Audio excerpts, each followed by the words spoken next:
Hello everyone, Corman here. Just a few things I gotta talk about before we get into the month of November. First off, I've got nothing for Halloween. I had a few ideas as what I was going to do for a video for Halloween, but they just couldn't work out.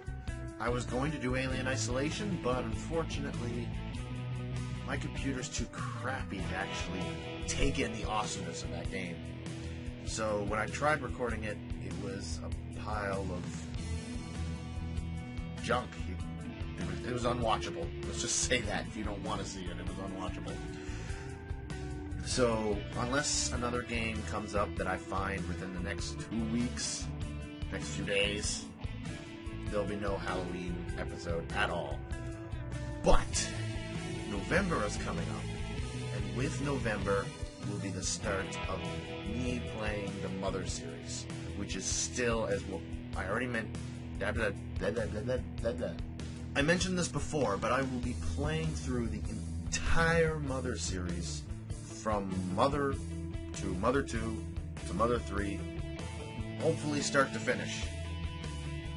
That will be throughout the whole month of November and maybe some few days in December, depending on how it goes. The goal is to have it finished by the time Mother 4 comes out, the fan-made Mother 4 comes out, so that I can play Mother 4 right after that, and I'm super excited for that. Oh, I can't wait for that to come out. I'm a huge Mother fan, and I don't care if it's not made by the original guys. It's fans. They love the game probably just as much as I do, maybe even more so. So I'm really excited for this whole fan-made game to come out. Now, naturally, the only thing I should talk about as far as the Mother series goes is Mother 2, which here in North America is known as Earthbound, which is also my favorite game, RPG game. It's my favorite game of all time. It doesn't matter if it's just an RPG. It's my favorite RPG, my favorite game, my favorite everything of all time.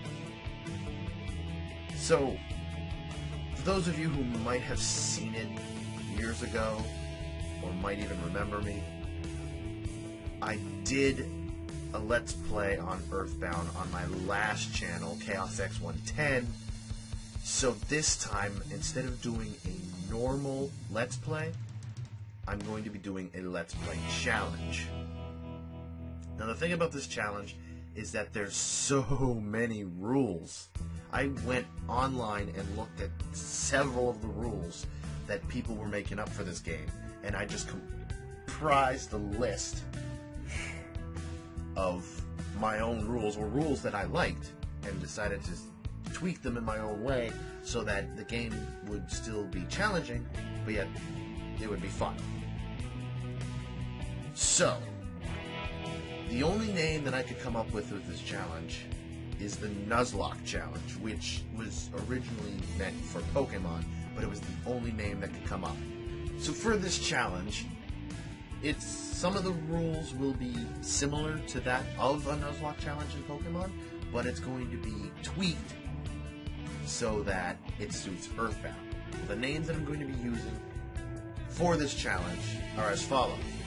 Ness, of course, is going to be Corman, but I don't think I can fit Corman, so it's probably going to be Corm or Corman, whichever, but it's going to be me.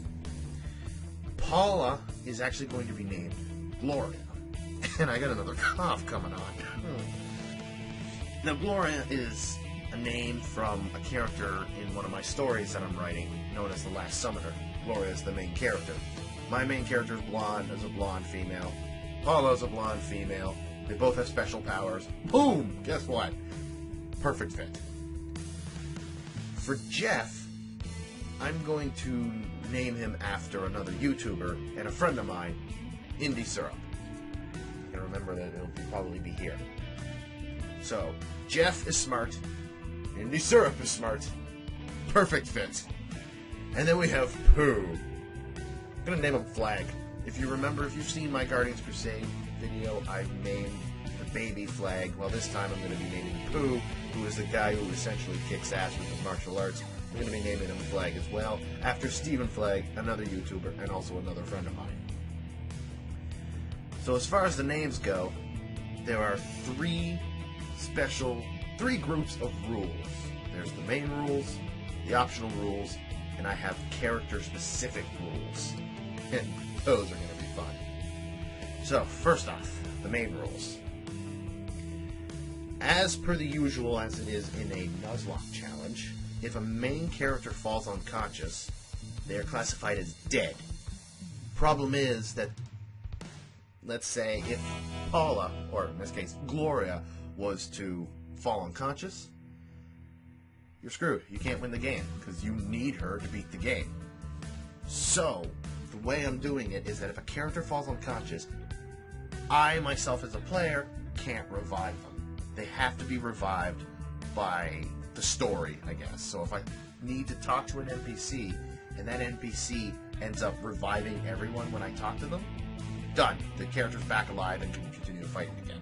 But if they're unconscious, I myself can't revive them. So I can't use an item, I can't use a special PSI, nor can I go to the hospital, shovel my money at the hospital and say, revive this person. Can't do it. Nor can I go to any NPC that's not important to the story and get them to revive the character either. Secondly is I can't avoid excuse me. Secondly, I can't avoid fights. Every enemy I see, I have to fight them. I can't avoid them. This game gives you the option to avoid them, but I can't do it. So, that just increases the chances of a character falling unconscious. So those are the two main rules. Now I have three optional rules that I have added. First off, exit mouses. They're forbidden. Exit mice allow you a quick and easy access out of any of the dungeons. You can see why I got rid of them. Second, only one magic butterfly per area. So this is sort of like the whole one Pokemon per area rule, but instead this is going to be dealing with magic butterflies. With the magic butterflies, they recover 20 PP for each character, but I'm only going to allow myself to pick up one magic butterfly. God, this is cold! One magic butterfly per area. So if I pick up a magic butterfly on Onett, I can't pick up another magic butterfly at all there. I could go into Giant Step, the Giant Step dungeon, and pick up a magic butterfly in there, but if I step out anywhere into Onett Town, no, can't pick up another magic butterfly. That would be throughout the whole game. And finally, the third rule only applies to a specific boss battle, but that could make the boss battle harder or easier. Actually, it'll make it a lot harder, and it may even make the boss battle impossible. I'm not sure yet. But the jar of fly honey is forbidden. And the jar of fly honey is used only against the battle against Master Belch, I think is his first form. And it prevents him from attacking you, essentially. He does nothing but concentrates on wolfing down the jar of fly honey, making the battle 100% beatable. Like, you can't lose if he's got the jar of fly honey. So I'm thinking that without it, it will make that battle a lot harder since he can poison the characters. But at the same time, I've never not given him the jar of fly honey before, so it might make him impossible to beat. I may need to use the jar of fly honey to actually beat him.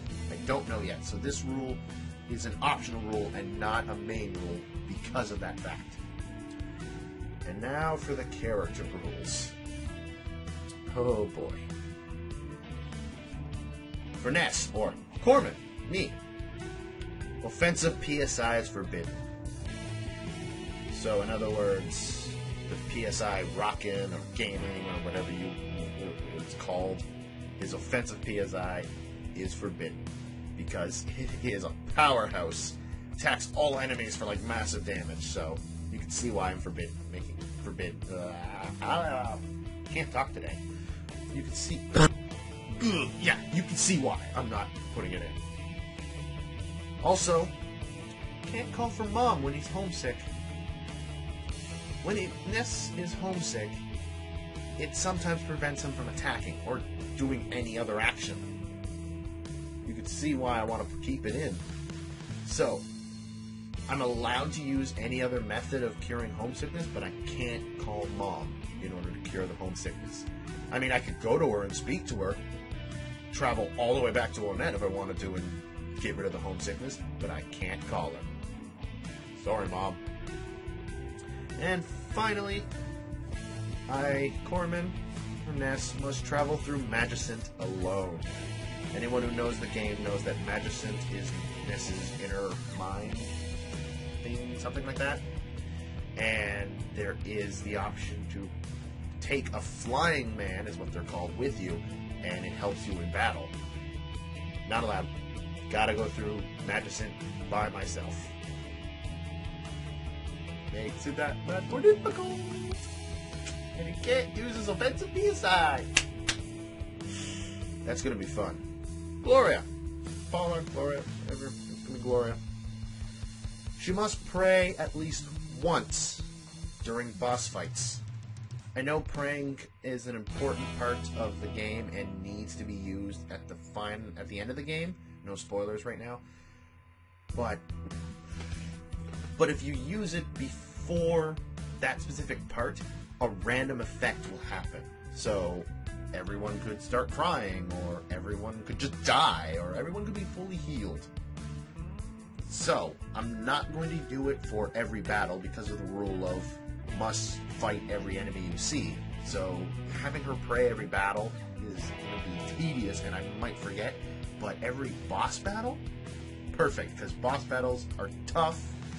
They're going to be tougher because she might make us all feel strange, and that's going to be fun. Her other PSI is forbidden. In other words, I'm pretty sure her other PSI is like her shields. Yeah, it's all her shields, I presume. And the only reason I'm forbidding her shields, her PSI shields, is because her PSI shield is psychic shields. And psychic attacks are some of the most powerful attacks in the game. So it's understandable why I'm forbidding it. And also, she's not allowed to carry a teddy bear. Reason for this is because Paula has the lowest defense, physical defense, of any other character.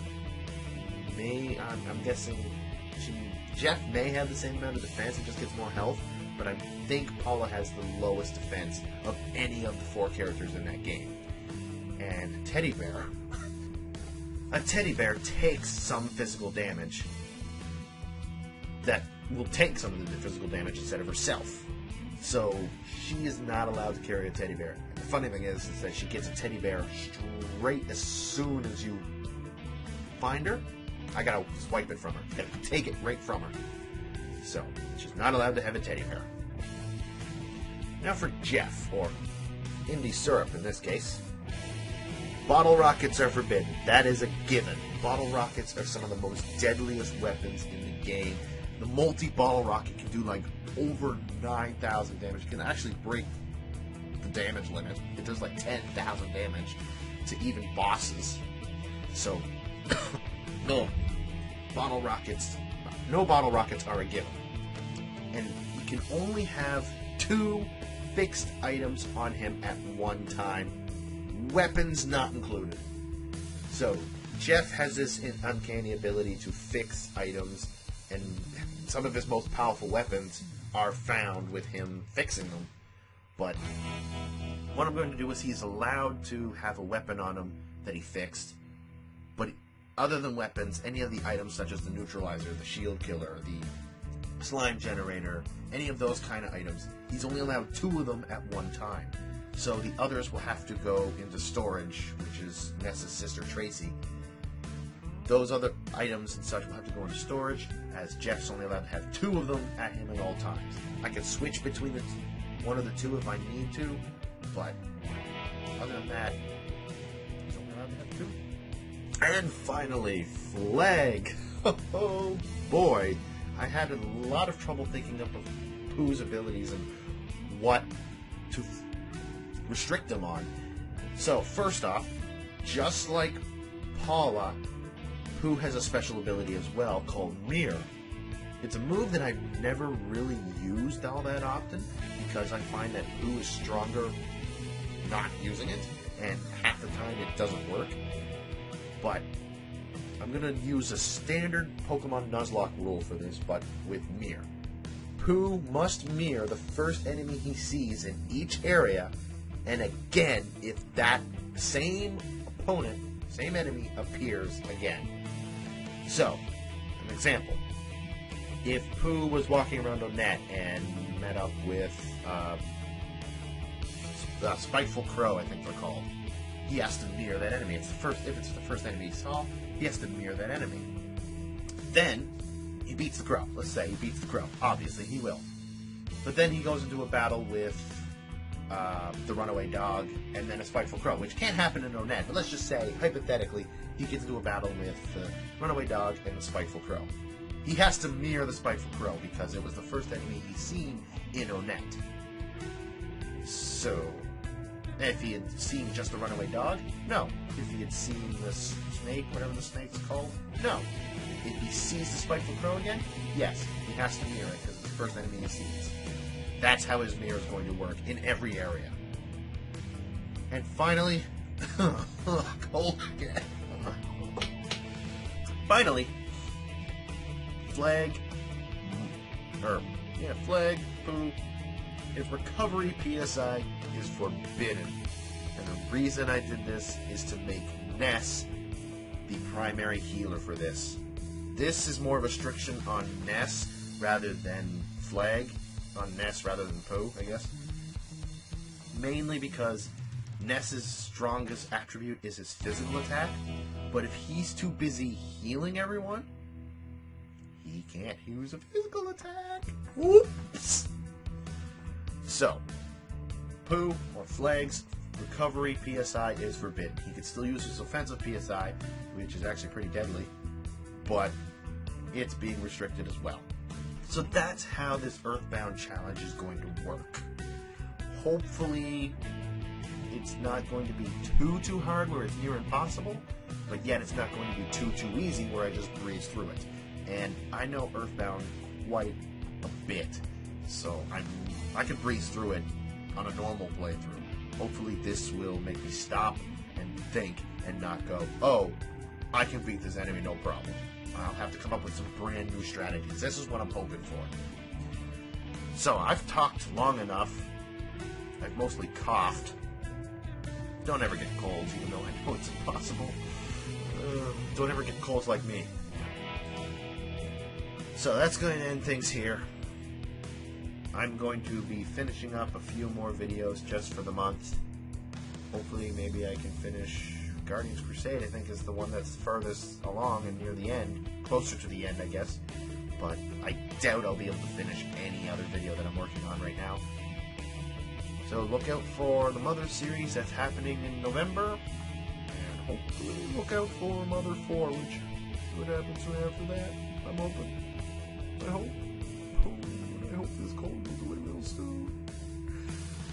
I'll see you guys later.